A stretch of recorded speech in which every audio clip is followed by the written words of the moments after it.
तो आज हम लोग मुख्य देखेंगे परफेक्शन आइस के फरवरी माह के करंट अफेयर्स में रिपोर्ट एवं सूचकांक। ठीक है।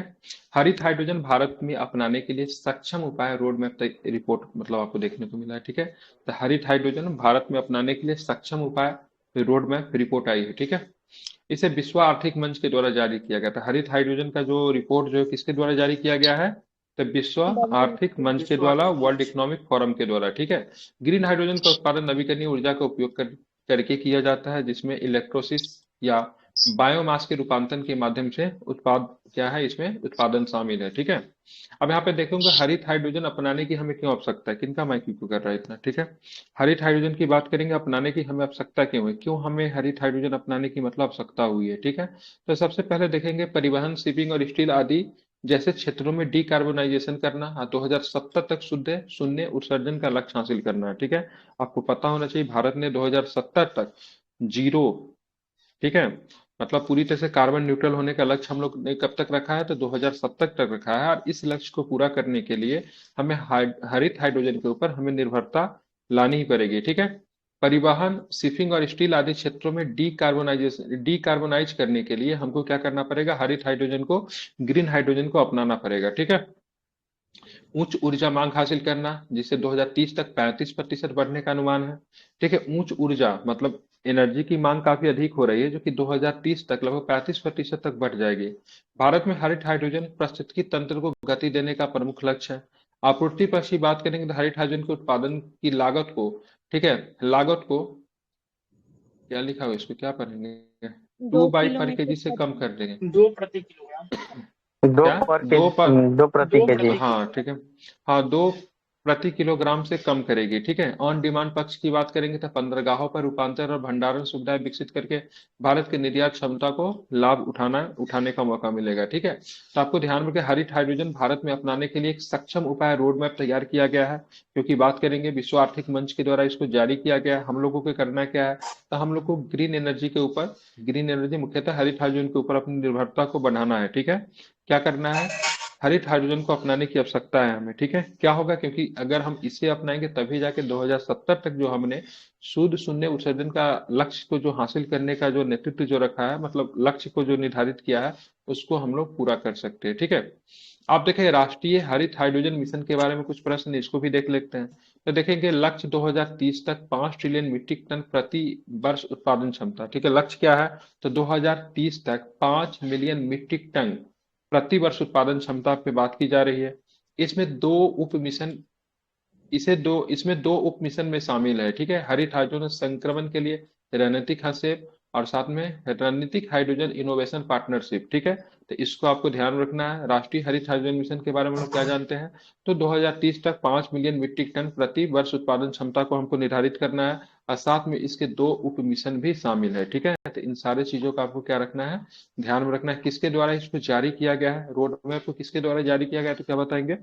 विश्व आर्थिक मंच द्वारा। ठीक है। विषय रोड मैप क्या होता है, जैसे मान लीजिए कि इसे इसको कब तक पूरा करना है, जैसे 2030 तक फिलहाल जारी कर दिए, तो 2030 तक किस प्रकार से करेंगे, क्या प्रक्रिया होगी, कौन कौन सी योजना होगी, कहाँ कहाँ पे सुधार करने की आवश्यकता है, सब किस में होता है, तो रोड मैप में होता है। ठीक है। एक तरह का प्लान शीट हो गया। आप चलेंगे ग्रोथ रिपोर्ट 2024 का भविष्य की बात करेंगे, तो इसे विश्व आर्थिक मंच द्वारा प्रकाशित किया। इसको भी ग्रोथ रिपोर्ट 2024 के फ्यूचर की बात करें किसके द्वारा प्रकाशित किया गया है, तो इसे भी आप विश्व देखेंगे आर्थिक तो मंच। इसे भी विश्व आर्थिक मंच के द्वारा किया गया। ठीक है। रिपोर्ट के परिणाम क्या रहा, तो उच्च आय वाली अर्थव्यवस्था नवाचार और समावेशन पर उच्च स्कोर करती है, जबकि कम आय वाली अर्थव्यवस्था स्थिरता पे है। ठीक है। तो यहाँ पे देखेंगे रिपोर्ट का परिणाम क्या रहा है, तो उच्च आय वाली अर्थव्यवस्था नवाचार और समावेशन पे उच्च स्कोर करती है। ठीक है। तथा जो कि कम आय वाली अर्थव्यवस्था वो मतलब क्या है, स्थिरता में रही है। ठीक है। बात करें केन्या के साथ भारत ने स्थिरता पे उच्च अंक प्राप्त किए हैं। केन्या के साथ भारत ने स्थिरता पे क्या किया है, उच्च अंक प्राप्त किए हैं। अधिकांश देशों की आर्थिक वृद्धि न तो टिकाऊ है, नहीं मतलब क्या है, समावेशी है। ठीक है। तो अधिकांश देखो कि आर्थिक वृद्धि की बात करें कैसी है, न तो टिकाऊ है, नहीं मतलब क्या है, समावेशी है। इसको भी आपको ध्यान में रखना चाहिए। ठीक है। आप देखें डीकार्बोनाइजिंग ट्रांसपोर्ट में ई ईंधन की भूमिका, रिपोर्ट आ गई, ठीक है। अंतर्राष्ट्रीय रिपोर्ट अंतर्राष्ट्रीय ऊर्जा एजेंसी के द्वारा जारी की गई है। ई ईंधन जैसे ई मीथेन, ई किरोसिन और ई मेथनॉल नवीकरणीय या फिर डीकार्बोनाइज बिजली से उत्पादित होते हैं। मतलब ये सबके सब तो ऊर्जा का जो स्रोत जो है, जो कि पूरी तरीके से मतलब क्या करेगा, डीकार्बोनाइज करेगा, मतलब कार्बन का जो उत्सर्जन जो हो रहा है उसको समाप्त करने के लिए, ठीक है। ई ईंधन में क्या क्या, ई मीथेन, ई केरोसिन, ठीक है, ई मेथनॉल, ये सबके सब क्या है, नवीकरणीय ऊर्जा के स्रोत है, ठीक है। ध्यान रखें, डीकार्बोनाइज और बिजली से उत्पादित होते हैं, ठीक है। और ये रिपोर्ट किसके द्वारा जारी की गई है, तो इंटरनेशनल, ठीक है, एनर्जी एजेंसी। एजेंसी, ठीक है, ध्यान रखेंगे, ठीक है, अंतर्राष्ट्रीय ऊर्जा एजेंसी के द्वारा। ई ईंधन को बढ़ावा देने के भारत सरकार द्वारा उठाए गए कदम है। भारत सरकार भी ई ईंधन को बढ़ावा देने के लिए कुछ कदम उठा रहे, उसको देखेंगे, ठीक है। राष्ट्रीय हरित हाइड्रोजन मिशन, प्रतिवर्ष कम से कम 5 MMT, मतलब मीट्रिक टन हरित हाइड्रोजन का उत्पादन करती है, ठीक है। उसके बाद देखेंगे और भी कुछ मिशन है क्या, हाँ। नवीकरणीय ऊर्जा परियोजनाओं के लिए स्वचालित मार्ग के तहत 100% FDI की अनुमति दी गई, ये भी इंपॉर्टेंट है। नवीकरणीय ऊर्जा परियोजनाओं में कितने प्रतिशत में FDI है, तो पूरे 100% FDI है, ठीक है। फॉरेन डायरेक्ट इन्वेस्टमेंट कितना है परियोजनाओं में, नवीकरणीय ऊर्जा की परियोजनाओं में, तो ध्यान में रखेंगे 100%, ठीक है। वैश्विक आर्थिक संभावना रिपोर्ट 2024 आगे एग्जाम में पूछा जाता है किसके द्वारा जारी किया जाता है, ठीक है। तो वैश्विक आर्थिक संभावना रिपोर्ट किसके द्वारा, तो विश्व बैंक के द्वारा जारी होता है किसके द्वारा, वर्ल्ड बैंक के द्वारा जारी करते हैं, ठीक है, ध्यान में रखेंगे, ठीक है। तो विश्व आर्थिक संभावना रिपोर्ट किसके द्वारा जारी करते हैं, तो क्या बताएंगे, तो विश्व बैंक के द्वारा जारी किया जाता है। 2030 में 2.6 से 2024 में 2024 में 2.4 तक वैश्विक वृद्धि लगातार तीसरे वर्ष धीमी रहने का अनुमान है, ठीक है। तो वैश्विक वृद्धि की बात करेंगे, ठीक है, वर्ल्ड ग्रोथ रेट की बात करेंगे, तो वो मतलब क्या है, कंटिन्यू, मतलब क्या हो रहा है, धीमे रह रहा है। लेकिन भारत की अर्थव्यवस्था और साथ में बांग्लादेश की अर्थव्यवस्था जो हो रही है, बढ़ रही है, ठीक है। तो दक्षिण एशिया में भारत और मतलब बांग्लादेश की अर्थव्यवस्था लगातार बढ़ रही है। बाकी देशों की या फिर अंतर्राष्ट्रीय स्तर पर भी बात करेंगे तो अर्थव्यवस्था का विकास दर क्या है, धीमा है। किसके द्वारा जारी किया जाता है, विश्व आर्थिक संभावना रिपोर्ट किसके द्वारा जारी करते हैं, इंपॉर्टेंट है, विश्व किसके बैंक, द्वारा, वर्ल्ड बैंक। तो विश्व बैंक के द्वारा जारी करते हैं, बहुत सुंदर, वेरी गुड, ठीक है। विकास के लिए डिजिटल व्यापार रिपोर्ट आई है, ठीक है। विकास के लिए कौन सी रिपोर्ट है, डिजिटल व्यापार रिपोर्ट, ठीक है। यह IMF, विश्व बैंक, WTO, ठीक है, OECD और व्यापार और विकास पर संयुक्त राष्ट्र सम्मेलन द्वारा एक संयुक्त प्रकाशन है। मतलब इसमें कौन कौन सी संस्था शामिल है विकास के लिए डिजिटल व्यापार रिपोर्ट, IMF शामिल है, विश्व बैंक शामिल है, WTO शामिल है, OECD शामिल है, और व्यापार और विकास पर संयुक्त राष्ट्र सम्मेलन, ठीक है, UNCTAD भी शामिल है इसमें, अनकार्ड जिसको कहते हैं, ठीक है।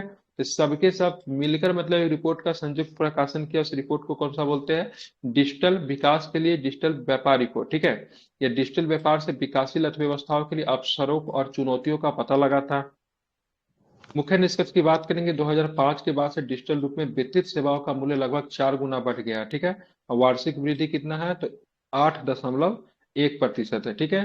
तो ध्यान रखें, डिजिटल रूप से वितरित सेवाओं का मूल्य लगभग कितना बढ़ा है, 2005 के बाद 4 गुना बढ़ा। जैसे जैसे इंटरनेट बढ़ रहा है, IT बढ़ रहा है, उसी तरह से डिजिटल सेवा भी मतलब क्या हो रहा है, बढ़ रहा है, ठीक है। वार्षिक वृद्धि दर कितना है, तो वार्षिक वृद्धि दर की बात करेंगे तो 8.1% है, ठीक है। अब देखिए, विश्व आर्थिक स्थिति एवं संभावना रिपोर्ट जारी हो गई है। इसे संयुक्त राष्ट्र के आर्थिक और सामाजिक मामलों के विभाग के द्वारा प्रकाशित किया गया है, ठीक है। अब देखिए, 2024 के लिए भारत की GDP का अनुमान कितना बताया गया है, 6.2%। और वर्ल्ड बैंक ने कितना बताया, वर्ल्ड बैंक ने 6 दशमलव 7.5। सॉरी 7.5। 7.5, ठीक है। वर्ल्ड बैंक का विकास दर कितना बताया है, 7.5 बताया है, ठीक है। और 2024 के लिए भारत के GDP का वृद्धि दर 6.2 बताया किसने, तो विश्व आर्थिक स्थिति एवं संभावना रिपोर्ट के माध्यम से। भारत एक प्रमुख वैकल्पिक विनिर्माण आधार के रूप में देखे जाने वाला देश है। 2022 में भारत FDI प्रवास 10% बढ़ गया, जिससे ये घोषित ग्रीनफील्ड परियोजनाओं के लिए तीसरा सबसे बड़ा मेजबान देश मतलब क्या हो गया है, बन गया है, ठीक है। तीसरा सबसे बड़ा मेजबान देश बन गया, जो कि FDI को मतलब क्या कर रही है, प्रलोभित कर रही है, ठीक है। 2022 से भारत में FDI का प्रभाव दर कितना बढ़ा है, तो 10% बढ़ा है, ठीक है। इसको आपको ध्यान में रखेंगे, ठीक है। विश्व रोजगार और सामाजिक आउटलुक रुझान 2024 आ गई, इसे अंतर्राष्ट्रीय श्रम न्यायालय ILO के द्वारा जारी किया गया, ठीक है, ध्यान रखेंगे। अब ILO का मुख्यालय कहाँ है, ILO का मुख्यालय, अरे बर्तन की आवाज क्यों जेनेवा। निकाल रहे हैं, ठीक है। कहाँ पे ILO का मुख्यालय की बात करेंगे, तो ILO का मुख्यालय कहाँ पे? जेनेवा में। जेनेवा। कहाँ पे आईएलओ का मुख्यालय? तो ध्यान में रखिएगा, जेनेवा में है, ठीक है। तो विश्व रोजगार और सामाजिक आउटलुक 2024 किसके द्वारा जारी किया गया है? तो अंतर्राष्ट्रीय श्रम संगठन आईएलओ के द्वारा जारी किया गया, ठीक है।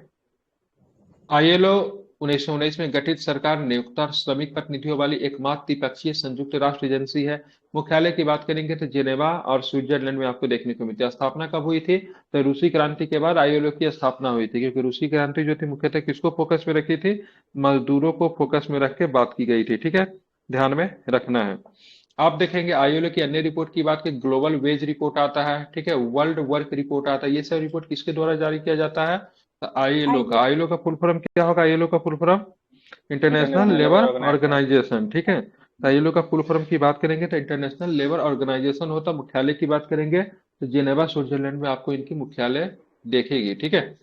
आप देखेंगे असमानता इंक रिपोर्ट, ठीक है, इसे ऑक्सफैम इंटरनेशनल के द्वारा जारी किया गया, ठीक है। असमानता इंक रिपोर्ट किसके द्वारा जारी किया गया है? ऑक्सफॉर्म इंटरनेशनल के द्वारा। बिल्कुल, ठीक है। तो किसके द्वारा? ऑक्सफैम इंटरनेशनल के द्वारा जारी किया गया है, ठीक है। ये उजागर करता है कि कारपोरेट और एकाधिकार शक्ति लिंग और नस्ल के असमानताओं को बढ़ाती है, ठीक है। मतलब कारपोरेट और एकाधिकार शक्ति लिंग और नस्ल के असमानताओं को बढ़ाती है। 2020 के बाद दुनिया के सबसे अमीर 5 लोगों की संपत्ति दोगुनी हो गई, ठीक है। तो 2020 के बाद दुनिया के सबसे अमीर 5 लोगों की संपत्ति क्या हो गई? मतलब सीधे दोगुना हो गई 4 वर्षों में ही, ठीक है। तो इसको आपको ध्यान में रखना है। तो असमानता इंक रिपोर्ट किसके द्वारा जारी की जाती है? क्या बताएंगे? ऑक्सफॉर्म इंटरनेशनल के द्वारा। बिल्कुल, ठीक है। तो ध्यान में आपको रखना है किसके द्वारा? तो असमानता इंक रिपोर्ट ऑक्सफोम ऑक्स क्या नाम है इसका? ऑक्सफैम इंटरनेशनल, ठीक है। ध्यान में रखिएगा।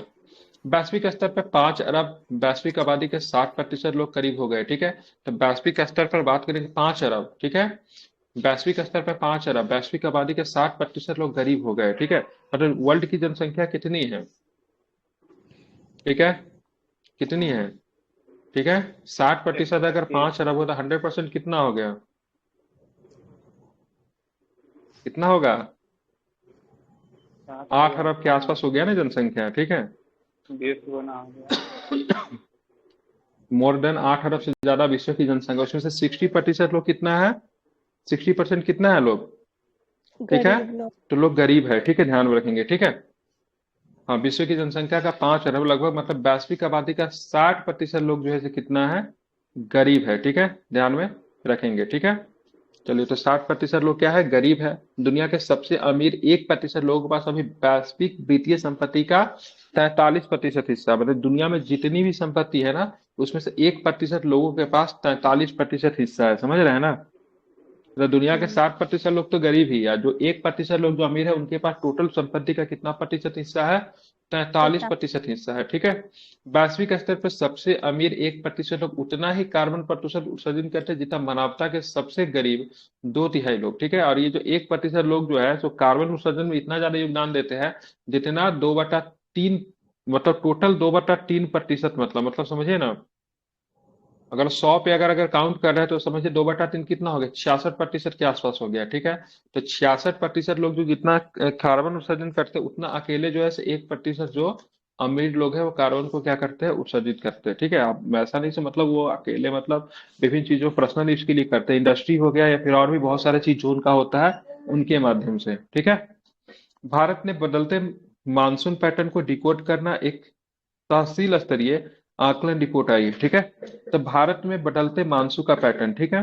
देखिए, मानसून की बात करें क्या होता है, भारतीय कृषि पे मानसून क्या होता है? बहुत अधिक इफेक्ट डालता है, ठीक है, ध्यान में रखेंगे। जैसे मानसून की घटना को प्रभावित करने वाला, ठीक है, एक घटना जो होता है उसको बोलते हैं एल नीनो बोलते हैं। क्या बोलते हैं?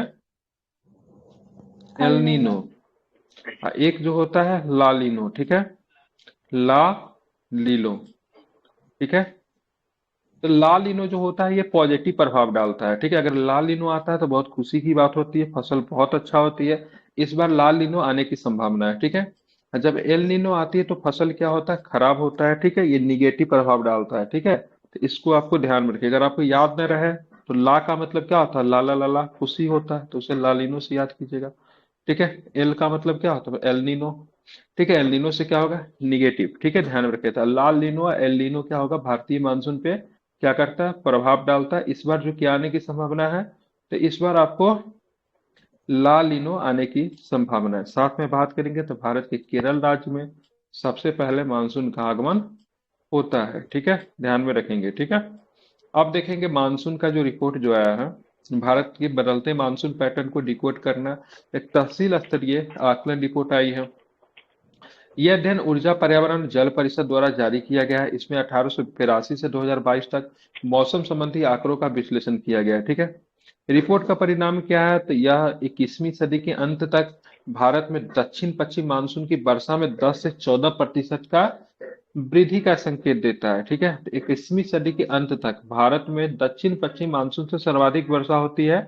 आपको पता ही होगा, उसमें 10 से 14% के वृद्धि का अनुमान देती है।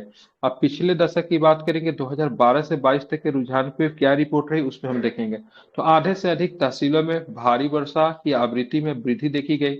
विशेष रूप से तहसील का मतलब राज्य यहाँ पे है। ठीक है, ध्यान में रखेंगे। ठीक है, विशेष से महाराष्ट्र, तमिलनाडु, गुजरात और कर्नाटक जैसे उच्च सकल घरेलू उत्पाद वाले राज्यों में, ठीक है, तो यहाँ पे देखें भारी वर्षा की आवृत्ति देखी गई। ठीक है, गंगा के मैदानी भाग में उत्तर पूर्व में शुष्क शुष्क दिनों में वृद्धि दर्ज की गई। ठीक है, अब पूर्वोत्तर मानसून की बात करेंगे तो बहुत भारी वर्षा घटनाओं, शुष्क दिनों तथा मध्यम वर्षा वाले दिनों में आवृत्ति और तीव्रता की कोई महत्वपूर्ण परिवर्तन नहीं हुए हैं। ठीक है, तो ध्यान में रखिएगा, मानसून का रिपोर्ट आई है जिसमें कही गई है कि 21वीं सदी के अंत तक भारत में दक्षिण पश्चिम मानसून से वर्षा में 10 से 14% का वृद्धि हो सकती है। ठीक है, ध्यान में रखना है। अब चलेंगे अनौपचारिक रोजगार और कम वेतन वाले कम काम के दूसरक को तोड़ना रिपोर्ट जारी किया गया है। ठीक है, अनौपचारिक रोजगार और सबसे कम वेतन वाले, ठीक है, काम के दूसरक जारीकर्ता की बात करेंगे तो ओईसीडी के द्वारा जारी किए गए आर्थिक सहयोग और विकास संगठन के द्वारा।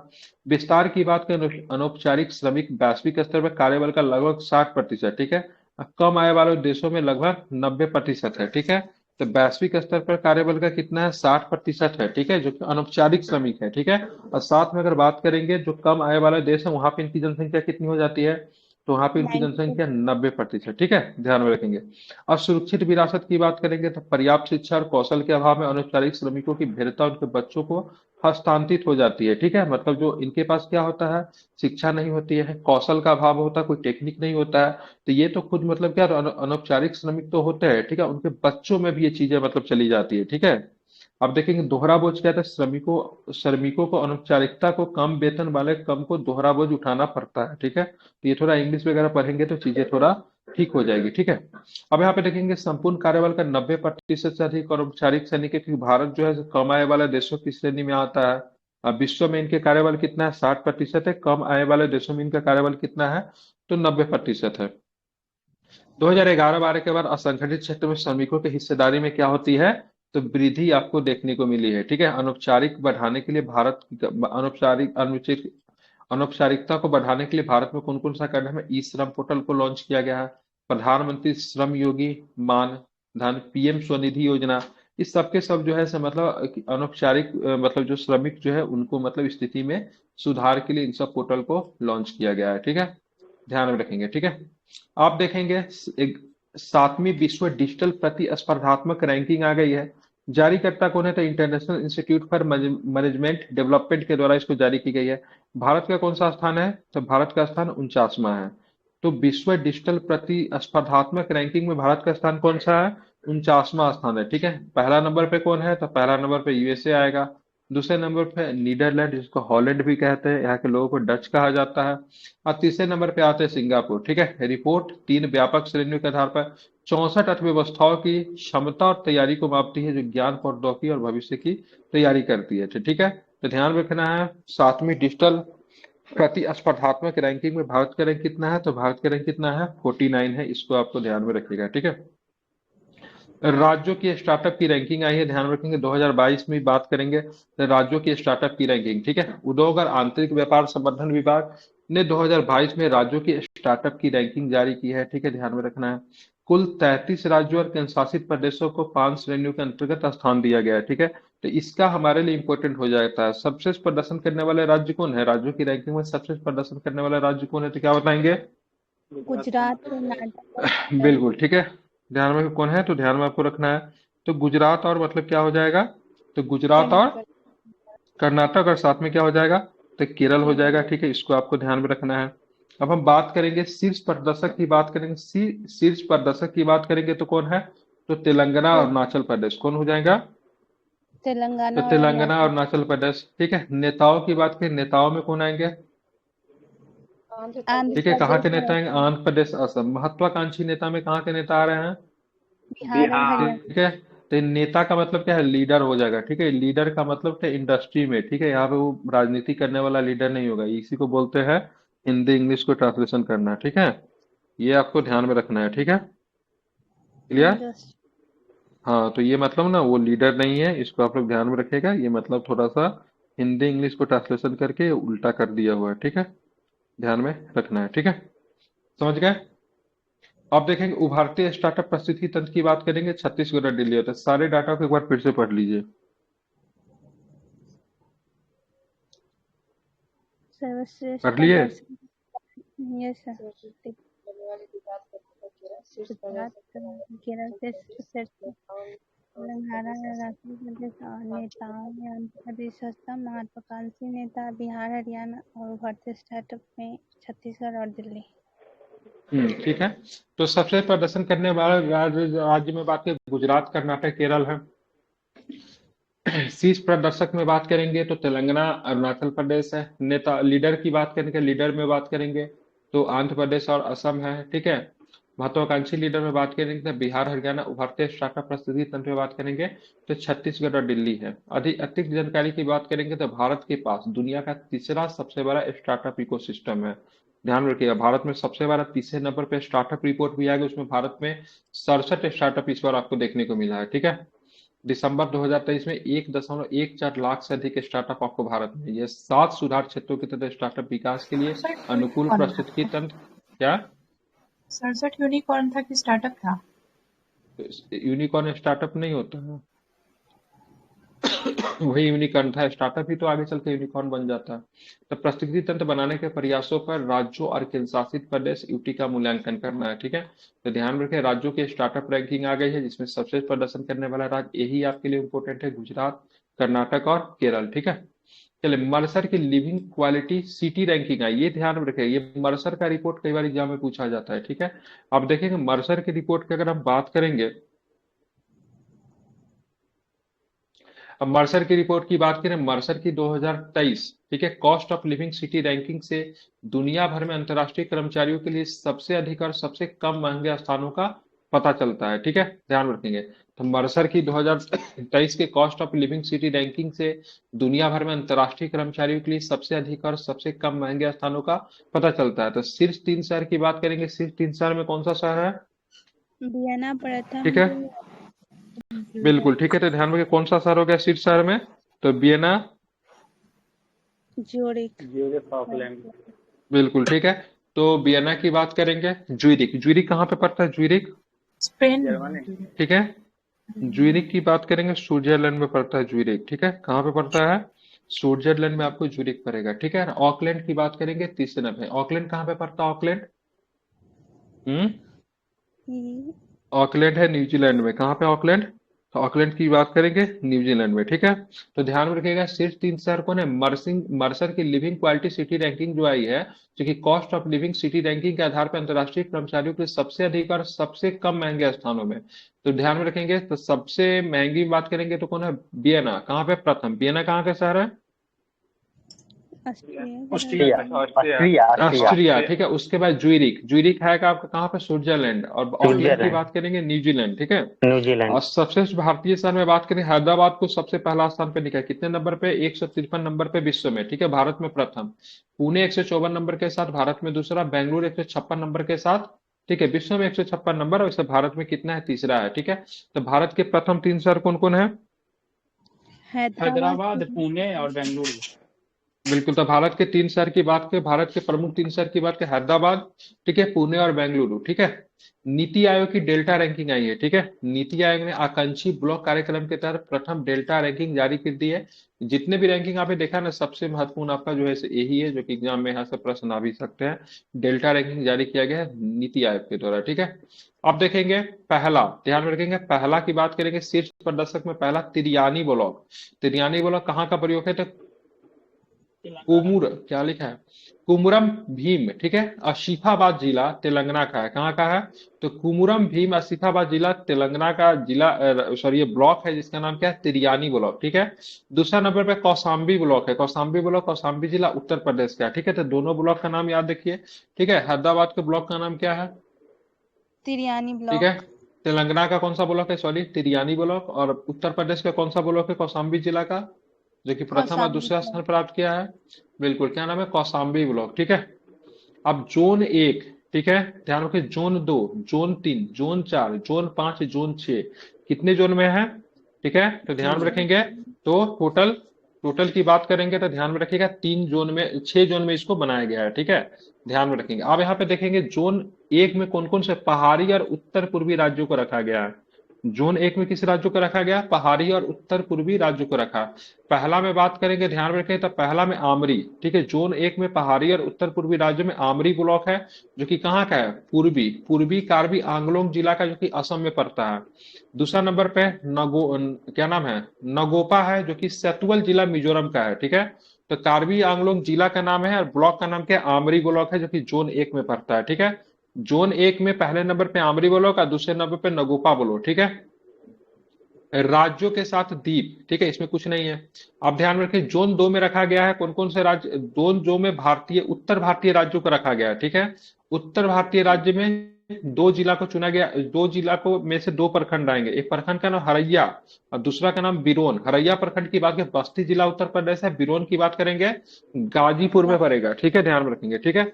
जोन तीन में दक्षिण भारतीय राज्यों को रखा गया, इसमें से मास्की प्रखंड को चुना गया, जो कि मतलब रायचूर जिला कर्नाटक का है। और नारनूर को चुना गया, जो कि आदिलाबाद तेलंगाना का जिला है, ठीक है। जोन चार में पश्चिम भारतीय राज्य का रखा है, जिसमें से पहला स्थान में सिरोंचा को मिला, जो कि गढ़चिरौली जिला महाराष्ट्र का है, ठीक है। अहेरी की बात करेंगे तो गढ़चिरौली जिला महाराष्ट्र का है। जोन पांच में बात करेंगे तो मध्य भारतीय राज्य को रखा गया है, ठीक है, ध्यान रखें। इसमें तिरला की बात करेंगे, तिरला जो कि जिला की बात करें, धार कहाँ पे पड़ता है? महाराष्ट्र में पड़ता है, ठीक है। और दूसरा की बात करें, पति बरवानी प्रखंड का नाम है, मध्य प्रदेश में पड़ता है। मध्य प्रदेश जिला हो गया, यहाँ पे जिला कुछ और होगा, यहाँ पे मध्य प्रदेश आएगा, ठीक है। हमको जो याद रखना है जोन 6, क्योंकि जोन 6 में आएगा पूर्वी भारत और पूर्वी भारत के अंदर आता है बिहार। तो बिहार में कौन सा है? आंध्र प्रखंड है, ठीक है। अंदर नहीं, आंध्र होगा। कौन सा होगा? आंध्र है, ठीक है, आंध्र, ठीक है। आंध्र प्रखंड की बात करेंगे, पड़ता है जिला सिवान में, ठीक है। पड़ता है कहाँ पे पड़ता है? सिवान। जिला सिवान में पड़ता है, ठीक है। ठीक है, कहाँ पे पड़ता है? जिला सिवान में पड़ता है, ये पड़ेगा आपको बिहार में, ठीक है। दूसरा नंबर पे जोन 6 में पूर्वी भारत में आया रामगढ़। रामगढ़ जो है जिला है दुमका, प्रखंड है, सॉरी जिला दुमका है। राज्य की बात करेंगे क्या हो जाएगा? तो ध्यान में रखिए, झारखंड हो जाएगा, ठीक है। तो सारे राज्यों का याद करना हम समझते कठिन है, लेकिन 2 काम करें आप, जोन 6 को तो पूरा याद रख ले। बिहार को किस जोन में रखा गया तो क्या बताएंगे? बिहार किस जोन में? पूर्वी जोन में, ठीक है, ठीक है। तो पूर्वी भारत में रखा गया है, ठीक है, ध्यान में रखना। पूर्वी भारत में रखा गया, आपको ध्यान रखना है जोन 6 को। और इसके अंदर 2 ब्लॉकों को चुना गया। कौन सा ब्लॉक है, जरा इसका नाम बता दीजिए। तिरियानी आंध्र ब्लॉक प्रदेश। तेलंगाना का है। बिल्कुल, ठीक है। रामपुर। तो तिरियानी ब्लॉक को रखा गया है, सॉरी तिरियानी नहीं,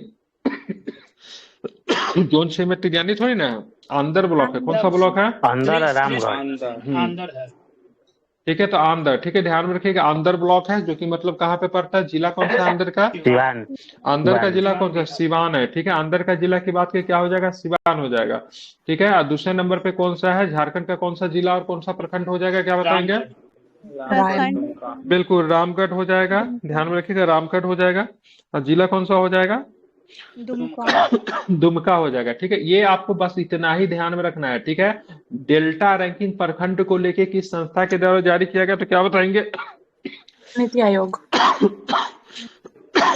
नीति आयोग के द्वारा जारी किया गया, बहुत सुंदर, वेरी गुड, ठीक है। 5वीं लीड सर्वे रिपोर्ट आई है, ठीक है, ध्यान में रखेंगे।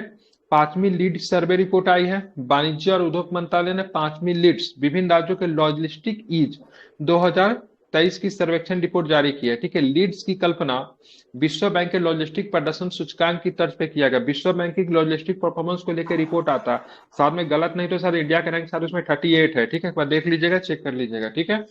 अब यहाँ पे लॉजिस्टिक क्या होता है? लॉजिस्टिक जो होता है एक सामान के दूसरे जगह से ले जाने के लिए, ठीक है, होता है ना, फ्लिपकार्ट से सामान ऑर्डर करते हैं, ठीक, कोई सामान एक जगह से दूसरी जगह भेजाती है, काफी फास्ट मूविंग को लेकर काफी अधिक जरूरी होता है। तो यहाँ पे आप ध्यान में रखेंगे तटीय समूह में कौन कौन से राज्य है? तो आंध्र प्रदेश, गुजरात, कर्नाटक और तमिलनाडु जो अचीवर्स की श्रेणी में है, ठीक है, 3 श्रेणी में रखा गया। अचीवर्स है, फास्ट मूवर है, ठीक है, एस एस्प्रियर्स है, क्या पढ़ेंगे इसको? एस्प्रीजर्स Spiders. मतलब स्पाइडर्स होना चाहिए, ठीक है, ध्यान रखेंगे, ठीक है। इसमें तटीय समूह में आंध्र प्रदेश है, गुजरात है, कर्नाटक है, तमिलनाडु है। फास्ट मूवर में बात करेंगे तो केरल और मतलब महाराष्ट्र, ठीक है। फास्ट मूवर वाला आपका ध्यान में रखेगा, केरल और महाराष्ट्र में प्रथम नंबर पे है। स्पाइडर्स में बात करेंगे तो इसमें कौन सा है? गोवा है, उड़ीसा है, पश्चिम बंगाल है। स्थल रूट की बात करेंगे तो ध्यान रखें, हरियाणा है, पंजाब है, तेलंगाना है, उत्तर प्रदेश है। फास्ट मूवर में से बात करेंगे स्थल रूट समूह में तो मध्य प्रदेश, राजस्थान, उत्तराखंड है, ठीक है। और एस्पायर्स में बात करेंगे तो कौन है? इनका फोन आ गया है, ठीक है। एस्पायर्स में बात करें, बिहार है, छत्तीसगढ़ है, हिमाचल प्रदेश है, झारखंड है। तो ये आपके लिए इंपॉर्टेंट हो जाता है, ठीक है, अगर पूछा जाए, ठीक है। ये लीड सर्वे रिपोर्ट जो आई है, ठीक है, लॉजिस्टिक इज रिपोर्ट जो सर्वेक्षण रिपोर्ट जो जारी जो की गई है वाणिज्य और उद्योग मंत्रालय के द्वारा, बिहार को किस श्रेणी में रखा गया? तो स्थल रूट समूह में रखा गया है। और किसमें? एस्पायर में आया। बिहार किस में आया है? तो एस्पायर्स में आया, ठीक है। इसको आपको ध्यान रखे, बाकी आपको ध्यान में नहीं रखना है। ये वाला याद कर सकते हैं। केंद्र शासित प्रदेश की बात करेंगे तो अचीवर्स में कौन कौन? चंडीगढ़ और दिल्ली को रखा गया है, ठीक है। इसको आपको ध्यान में रखना है, ठीक है। किसको रखा गया है? तो चंडीगढ़ और दिल्ली को रखा गया है। इसको आप ध्यान में रख सकते हैं, इंपॉर्टेंट है, ठीक है। चलिए, क्लियर, कोई दिक्कत तो नहीं है। बिहार को किस में रखा गया है? बिहार को किस में रखा गया है? स्थल रूट समूह में स्थल रूट समूह में किसमें? एस्पायर में रखा गया है, ठीक है, एस्पायर्स में, ठीक है। आप चलेंगे एमएसएमई, एमएससीआई, उभरते भारत का ईएम सूचकांक आ गया, ठीक है। तो भारत ने MSCI emerging market EM index में दूसरा स्थान हासिल किया है। तो पहला स्थान कौन हासिल किया है? China. चाइना। दूसरा पे भारत है, तीसरा पे ताइवान है, चौथा पे दक्षिण कोरिया है। भारत में बात करेंगे तो फिर भारत की बात करेंगे तो दूसरा स्थान रहा है, पांचवा स्थान ब्राजील का है, चौथा दक्षिण कोरिया का, तीसरा ताइवान का है, भारत का दूसरा, प्रथम का है किसका है? तो चीन का है।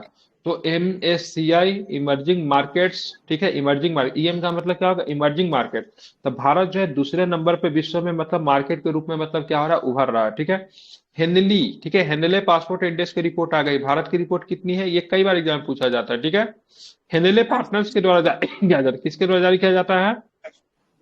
हेनले एंड पार्टनर्स के द्वारा इस रिपोर्ट को जारी करते हैं। भारत की रैंक कितनी है? तो भारत की रैंक की बात करेंगे 80 है, ठीक है। भारतीय पासपोर्ट पे कितने देशों में वीजा मुक्त पहुंच मिल गई है? तो कितने देशों 62 देशों में वीजा मुक्त प्रवेश मिल गई। कितने देशों में? 62 देशों में वीजा मुक्त है, ठीक है। रैंकिंग की बात करें, भारत की रैंकिंग कितनी? 80, ठीक है। वर्ष में कितने बार जारी करती है?